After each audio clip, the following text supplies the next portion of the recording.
থেকে আইলাম দাওয়াত ইসলামী। আমি দাওয়াত ইসলামীকে ভালোবাসি। আমি আজ থেকে 2 বছর আগে মাদার বাড়ি একটা প্রোগ্রামে গিয়েছিলাম। ছোট্ট ছোট্ট বাচ্চা 6, 7, 8 বছরের বাচ্চাগুলো পাগড়ি করে আমার সঙ্গে এসেছিল।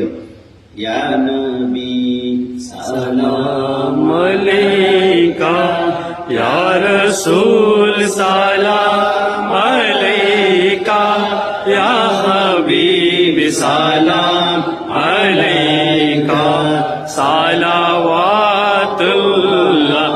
আলাইকা। দিয়ে মিলাদ ক্যাম্প করছিল। বিশ্বাস করে 7, 8 বছর বাচ্চা নবীর প্রাণটা কি বুঝে ওরা, ওদের চোখ দিয়ে অনন্ত চোখের পানিগুলো টপ করে পড়ে।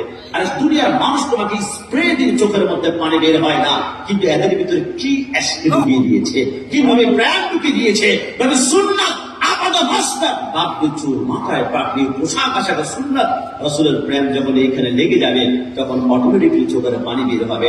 আর রসুল প্রেমের পানি পারে জাহান্নামকে ঠান্ডা করে জান্নাতের বাগান বানাতে দিতে। সুবহানাল্লাহ।